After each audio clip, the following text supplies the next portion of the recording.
नमस्कार मित्रों। आज हालात यह है कि अस्ट्रोद्यम जब से यूनिक कॉर्पोरेट सॉल्यूशन प्रोवाइड करने में, कंपनियों को सलाह देने में, कंपनियों को उबारने में एक बहुत बड़ा नाम बन चुका है। तो कोई भी कंपनी में उठापटक होती है तो लगातार हमारे मित्र पूछते हैं कि आपकी इस बारे में राय क्या है, ये कंपनी बहुत ऊंची क्यों जा रही है, बहुत नीचे क्यों जा रही है। तो लगातार हम वीडियो भी पर जारी करते रहते हैं। यूट्यूब पर आपने बहुत सारा देखा होगा। खासकर हमारे लोगो शास्त्र के दृष्टिकोण से, लोगो शास्त्र एक संकल्पना है जो करीब 10 लाख लोगों को विश्लेषण करके, कंपनियों के संस्थाओं को विश्लेषण करके उसके सिद्धांत बने हैं। और यह बहुत ही अनोखी संकल्पना है जो सामान्य लोगो डिजाइनिंग से अलग है, और उसके आधार पर हम लोग किसी भी कंपनी के बारे में अच्छा बुरा बताते रहते हैं। तो बीच में मित्रों ने विप्रो के बारे में चर्चा की। विप्रो ने 2017 में अपना नया लोगो लॉन्च किया था। उसके बाद काफ़ी चीज़ें हुई, और तो बीच में मैं काफ़ी व्यस्त भी रहा। काफ़ी वास्तु के लिए कई शहरों में मेरी विजिट होती रही। और फिर 2024 आया तो नए साल पर अगले वर्ष की भविष्यवाणी भी करनी थी। तो अभी थोड़ा समय मिला तो मैं जिन जिन कंपनियों के बारे में मित्रों ने पूछा है उसके बारे में विश्लेषण करके और अपने YouTube चैनल पर डालने का प्रयास कर रहा हूँ। तो आज ये एपिसोड है विप्रो के बारे में। और सच बताऊं, विप्रो का जब चैनल यह नया लोगो लॉन्च हुआ था तो मेरा जब ध्यान गया तो वास्तव मुझे दुख हुआ कि ऐसा क्यों है। विप्रो की स्थापना 1945 में हुई थी, और जो अजीम प्रेम जी के पिताजी ने इसको किया था स्थापना, और उस समय उसका नाम था western India vegetable product limited. और 1945 से 1977 तक उनका एक लोगो था, एक सर्किल में घिरा हुआ, और वो उस जमाने के हिसाब से काफी अच्छा लोगो था जब रेफरल बेस्ड बिजनेस हुआ करता था। 1977 में उन्होंने फिर नया लॉन्च किया, जो है लॉन्च किया, जो 1998 चला। वह काफी एक कहूंगा कि मैं काफी फ्यूचर ओरिएंटेड लोगो था। 1998 में से 2017 तक उनका एक चला जो सूरजमुखी के रंगों के धनुष के रंगों से बनी हुई सूरजमुखी था। ये भी काफी अच्छा लोगो था। 2017 में जब उन्होंने लॉन्च किया नया लोगो, इसमें आप ध्यान से देखेंगे, स्क्रीन पर दिख रहा है, इसमें क्या है कि 4 वृत्त बने हुए, 4 सर्किल बना हुआ है, और इसमें रंगों का बहुत अच्छा प्रयोग किया गया है। और धीरे धीरे डॉट्स बढ़ते जा रहे हैं, और ढेर सारे बिंदु हैं, जो है डॉट्स हैं जो बिखरे हुए से ऐसे गोल गोल में बने हुए हैं। और विप्रो एक तरफ ये लिखा हुआ है।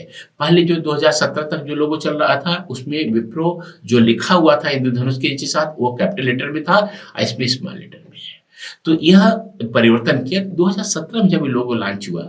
तो सच बताऊं, विप्रो से मुझे अजीम प्रेम जी का जो लोक कल्याण के लिए कार्य है, इसलिए मैं उनका बहुत सम्मान करता हूं। अब ऐसी किसी भी संस्था जो भारत के लिए अच्छे ढंग से काम कर रही है, उसके लोगों के कल्याण के लिए काम कर रही है, अस्ट्रोद्यम उनसे जुड़ाव महसूस करता है और हमेशा सहायता करने का प्रयास करता है। लेकिन ये लोगो जो आया है, इसमें हम लोगों ने महसूस किया कि यह विप्रो को बहुत नुकसान पहुंचाने वाला है। इसके 2-3 कारण हैं, और सबसे बड़ा इसका जो मैं इसका 2-3 परिवर्तन में, एक परिवर्तन मैंने बताया कि विप्रो को जो लिखा हुआ है, इन्होंने कैप्स बड़े अक्षरों से बजाय स्मॉल लेटर्स में विप्रो को लिखा है। दूसरा जो है, इन्होंने ढेर सारे डॉट्स बनाए हैं जो एक दूसरे से जुड़े हुए नहीं हैं। तीसरा चीज, जो विप्रो का आई है, स्मॉल में आई पर जानते हैं अब एक डॉट लगता है, वह उसे डॉट्स में मिला दिया है, बहुत ही आइडेंटिफिएबल आई नहीं है, और जस्ट आई के थोड़ा सा ही ऊपर है। इसको हम लोग, मेरे जो लोग जानते हैं, जिनके मैंने सिग्नेचर एनालिसिस किया है, इसका कितना बड़ा प्रभाव पड़ता है। तो जिस तरह से व्यक्ति का सिग्नेचर जो है उसका जेनेटिक कोड होता है, उसी तरह से किसी भी कंपनी का लोगो, किसी भी संस्था का लोगो, उसका जेनेटिक कोड होता है। एक बार नहीं, हमने 10 बार इस चीज को सिद्ध किया है, और हमने एक नहीं कई कंपनियों की किस्मत को बदलाव डाला है कि उनके लोगों में परिवर्तन करके पूरा का पूरा लोगो बदल दिया है, या लोगों में थोड़ा बहुत परिवर्तन करके। और यह बात आज किसी से छिपी नहीं है, और इस क्षेत्र में हम बहुत बड़ा नाम बन गए हैं। यूनिक कॉर्पोरेट सॉल्यूशन देने के लिए बड़ी से बड़ी, छोटी से छोटी कंपनियों का भाग्य परिवर्तन किया है।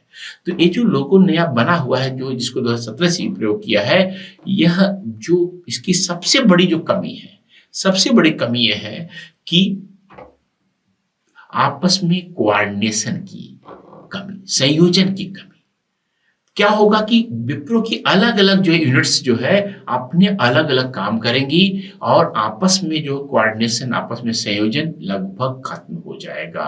और जो विप्रो से आई हमने शुरू में कह दिया था, और पिछले बल्कि 2021 या 2022 में मैंने विप्रो के बहुत ही वरिष्ठ पद पर बैठे व्यक्ति से हमने कहा कि यह लोगों को बदलवा लीजिए, बदल देंगे, चीजें बदल जाएंगी। लेकिन ऐसा कुछ भी हमें उन्होंने प्रयास किया बोर्ड ऑफ डायरेक्टर से, लेकिन जो है जहां तक मैं समझता हूँ मेरे पास कोई संदेश नहीं आया, तो मैं मान के चल रहा हूं कि उन्होंने इस पर सोच नहीं लिया और यह लैक ऑफ कोऑर्डिनेशन विप्रो के अंदर बढ़ता जा रहा है। दूसरी चीज, जो इसके एम्प्लॉयज हैं उनको ऐसा लगेगा कि रिकॉग्नाइज हमें नहीं किया जा रहा है, हमें रिकॉग्नाइज नहीं किया जा रहा है। जो अप्रेजल पॉलिसी होगी, इस तरह की चीजें बहुत सारी आपस में जो संप्रेषण होता है, कम्युनिकेशन होता है, कोऑर्डिनेशन होता है, वो सारा का सारा विप्रो में धीरे धीरे खत्म होता जा रहा है। और खासकर 2017 में जब ये लॉन्च हुआ, उसके बाद ही 18 में ही लोगों ने महसूस किया कि कुछ गड़बड़ होता जा रहा है। और मजे की बात है कि 5-6 साल बीत चुके हैं लोगों के साथ, लेकिन वह कई अच्छा विप्रो के प्रेम जी, अजीम प्रेम जी या नीचे के और भी बहुत सारे लोग इसको सुधारने का प्रयास कर रहे हैं और एफर्ट भी डाल रहे हैं। लेकिन जो मेरा कहना है कि एक आप जो है, जो आपका जेनेटिक कोड अगर उसका खराब हो जाएगा, कितना भी आप ऊपर से एफर्ट करेंगे वो ठीक नहीं हो पाए। आज हालत ये है कि विप्रो की एक जो उनकी पैरेलल बहुत सारे वर्टिकल्स हैं और उन वर्टिकल्स में आपस में एकदम से फिनेंशियल, मैनेजेरियल किसी भी तरह का कोऑर्डिनेशन धीरे धीरे खत्म हो जा रहा है। इवन मैंने देखा जो टीम्स बनी हुई है वहां पर भी लोग खुद महसूस कर रहे हैं कि पहले जैसा कोऑर्डिनेशन था, पहले जैसी आपसे बातचीत थी, पहले जैसा इम्प्लीमेंटेशन डिसीजन का होता था, वो सारा का सारा खत्म हो रहा है। आप बहुत हैरान होंगे, क्या ऐसा हो सकता है कि लोगों परिवर्तन से? हाँ, लोगों पर ऐसा हो सकता है, हमने बार बार सिद्ध किया है।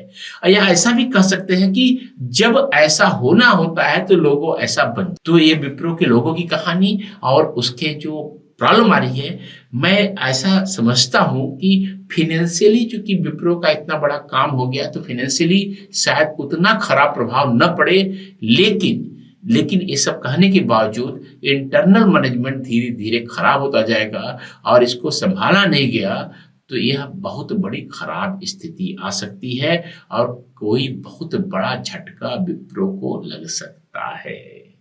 तो यह विप्रो का विश्लेषण रहा।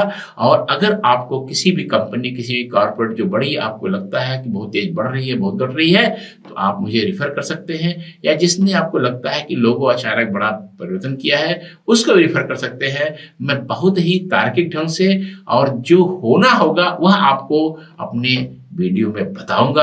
और मुझे बड़ा दुख होता है कि इतनी बड़ी बड़ी कंपनियां हैं जब अपना लोगो परिवर्तन करती हैं तो केवल एस्थेटिक सौंदर्य देख करके लगा देती हैं, उसके पीछे जो एक ऐसे सोचती भी हैं कि इसका ये सिंबलाइज करता है, लेकिन बहुत ही गहराई तक उसके प्रभाव को नहीं जा पाती हैं। और मैं बहुत ही निवेदन करता हूं, जो है कई बार मैंने कहा है, अब भारत की सरकार की भी कुछ संस्थाओं से मेरी बात चल रही है कि कैसे हम जो है लोगों को उन संस्थाओं के लोगों में परिवर्तन करके कैसे उनका परफॉर्मेंस सुधार सकते हैं। तो यह विप्रो की कहानी। अगले एपिसोड मिलेंगे किसी और लोगों के साथ। मैं हूं आचार्य कल्की कृष्णन, अष्टोदेव।